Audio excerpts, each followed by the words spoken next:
ન્યૂઝમાં આપનું સ્વાગત છે।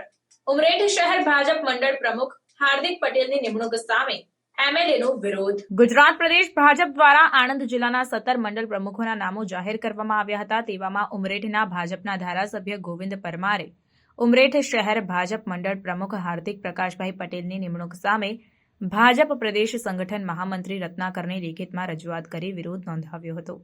હાર્દિકના પિતા પ્રકાશ પટેલ સાંસદ મિતેશ પટેલના અંગત માણસ હોવાથી ધારાસભ્ય અને સાંસદ વચ્ચેનો વિવાદ સપાટી પર આવ્યો છે। દરમિયાન પ્રકાશ પટેલનું એપીએમસીના ચેરમેન પદેથી રાજીનામું લઈ લેવામાં આવ્યું। ધારાસભ્યએ રજૂઆત કરી હતી કે ઉમરેઠ શહેર ભાજપ પ્રમુખ તરીકે હાર્દિક પટેલની નિમણૂક કરવામાં આવી છે। તેના પિતા પ્રકાશભાઈ પટેલ હાલ ઉમરેઠ એપીએમસીના ભાજપના મેન્ડેટ પર ચૂંટાયેલા ચેરમેન અને ઉમરેઠ ખરીદ વેચાણ સંઘના પણ ડિરેક્ટર છે। આણંદ જિલ્લા કાર્યાલય ખાતે સંગઠનની ચૂંટણીના નિયમો જાહેર કરવામાં આવ્યા હતા, જેમાં જણાવાયું હતું કે એક વ્યક્તિ એક હોદ્દો અનુસાર નિયમ લાગુ પડશે। પરિવારમાં પણ હોદ્દો હશે તો ફોર્મ રદ ગણવામાં આવશે, તો આ વ્યક્તિ માટે આ નિયમ લાગુ પડતો નથી તેવો પ્રશ્ન ઉઠાવ્યો હતો। તેમજ અન્ય કાર્યકર્તાઓને નિમણૂક આપવા માંગ કરી હતી। તેવામાં આણંદ જિલ્લા ભાજપ પ્રમુખ રાજુભાઈ પટેલે જણાવ્યું કે ભાજપ શહેર તથા તાલુકા મંડળ પ્રમુખ માટે એક જ પરિવારમાં 2 હોદ્દા ન હોવા જોઈએ। તે નિયમ મુજબ ઉમરેઠ શહેર પ્રમુખ હાર્દિક પટેલના પિતા પ્રકાશ પટેલનું એપીએમસીના ચેરમેન પદેથી રાજીનામું લઈ લેવામાં આવ્યું છે। ધારાસભ્યએ આક્ષેપ લગાવ્યા હતા કે પ્રકાશ પટેલે એપીએમસીના ચેરમેન પદેથી આપેલું રાજીનામું જિલ્લા રજિસ્ટ્રારને સોંપવાનું હોય તેના બદલે પક્ષને રાજીનામું સોંપ્યું છે। સંગઠન પર્વ વખતે મેં નિરીક્ષકોને ધારાસભ્ય તરીકે મારો હાર્દિક સામે વિરોધ છે તેવી પણ લેખિતમાં જાણ કરી હતી, તે છતાં પક્ષે તેની નિમણૂક કરી છે।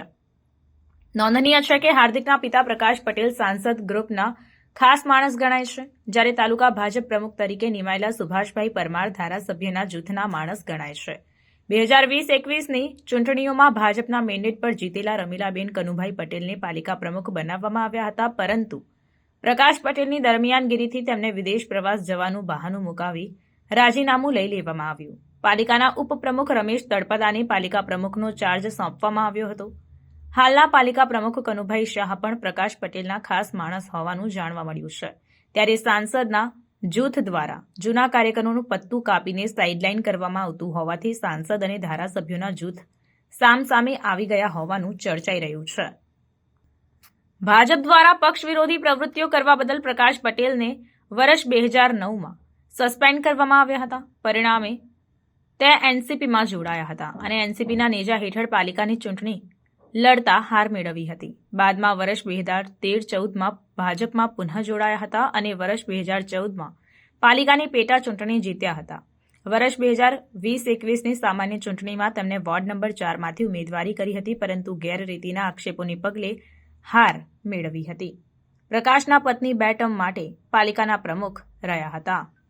બ્યુરો હેડ બસર ચિશ્તી, આણંદ। મારા જે પત્ર લખવામાં આવ્યો છે તે આજે સંગઠનની અંદર શહેર પ્રમુખ અને તાલુકા પ્રમુખ નિમણૂક કરવામાં આવી છે।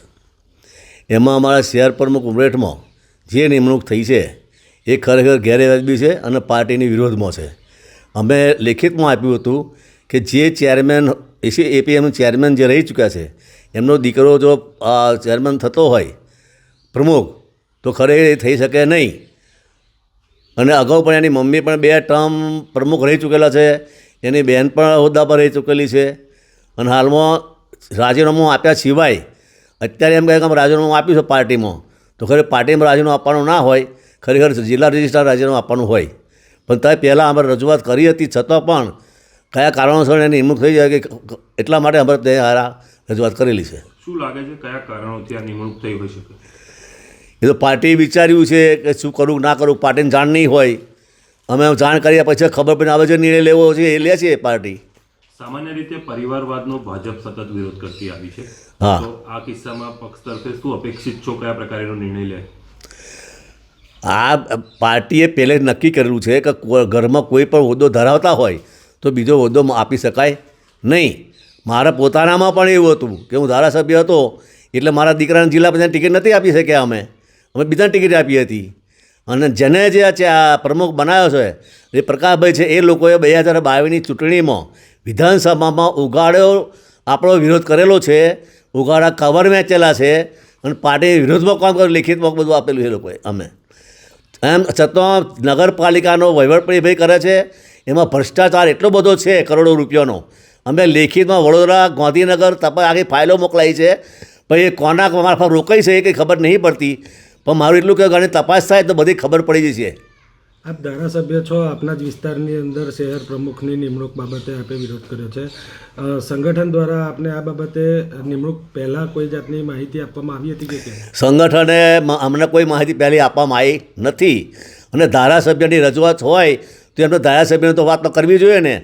ચૂંટણી અધિકારી એવું કહેતા હતા ભાષણમાં કે આખરે છેલ્લા ધારાસભ્ય કહે છે એ એમની વાત જે છે એ નક્કી કરવામાં આવશે. તો મેં લિખિતમાં આપી દીધું અને મૌખિક પણ આપી દીધું કે આમાં મારો સખત વિરોધ છે, છતાં મારે નિમણૂક આપવામાં આવી છે. અને સંગઠને કોઈ અમને જાણ કરી નથી. કયા દબાણથી, કોને લાગવડથી થયું છે.